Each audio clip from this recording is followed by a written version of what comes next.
కేవలం 7,999K up to 10 kgs వరకు బరువు తగ్గి అధిక బరువు నుంచి వచ్చే ప్రధాన సమస్యలను దూరం చేసుకోండి. ప్రశాంత్ వర్మ సినిమాలు తప్ప అన్ని చేస్తున్నాడు.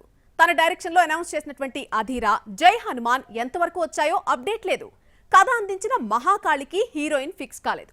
ప్రభాస్ తో మూవీ అంటూ వార్తలొచ్చాయి. ఉందో లేదో కూడా తెలియదు. మరి హనుమాన్ డైరెక్టర్ ఏం చేస్తున్నాడు?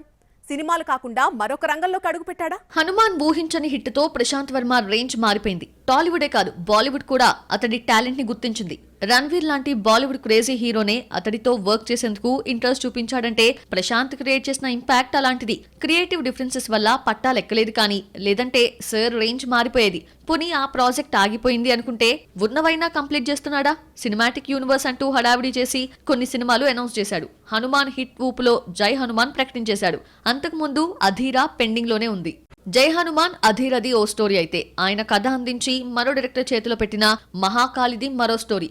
ఆ రెండు సినిమాలకు కనీసం హీరో ఎవరో ఆడియన్స్ కి తెలుసు, కానీ ఈ లేడీ ఓరియంటెడ్ ప్రాజెక్ట్ లో ఫీమేల్ లీడ్ ఎవరో ఎవరికీ తెలీదు. కనీసం ప్రశాంత్ కి దర్శకురాలు పూజా కొల్లూరుకైనా తెలుసా అన్న డౌట్ వ్యక్తం చేస్తున్నాయి ట్రేడ్ వర్గాలు. ఇక ప్రభాస్ తో సినిమా అయితే గాసిప్స్ వరకే. రణ్వీర్ వదిలేసిన కథనే డార్లింగ్ కి చెప్పి ఓకే చేయించుకున్నాడని వార్తలే తప్ప ప్రాజెక్ట్ ఉందా లేదా అన్నది డౌటే. ప్రాజెక్ట్ అనౌన్స్ తర్వాత అప్డేట్ ఇవ్వని ప్రశాంత్ వర్మ నుండి ఓ అప్డేట్ వచ్చింది. సినిమాలు అనుకునేరు, డైరెక్టర్ సార్ మూవీలకు కామా పెట్టి క్లోత్ బిజినెస్ స్టార్ట్ చేశాడు. హనుమాన్ జయంతి సందర్భంగా PVCU అనే క్లోదింగ్ వెబ్సైట్ స్టార్ట్ చేశారు. ఇక ఈ అనౌన్స్మెంట్ చూసిన మూవీ లవర్స్ కి కోపం కట్టలు తెంచుకుంది. హనుమాన్ జయంతి రోజున జై హనుమాన్ మూవీ అప్డేట్ ఇస్తాడేమో అనుకుని చూస్తున్న ఆడియన్స్ కి పెద్ద షాక్ ఇచ్చాడు ప్రశాంత్. దీంతో నెటిజన్లు మండిపడుతున్నారు.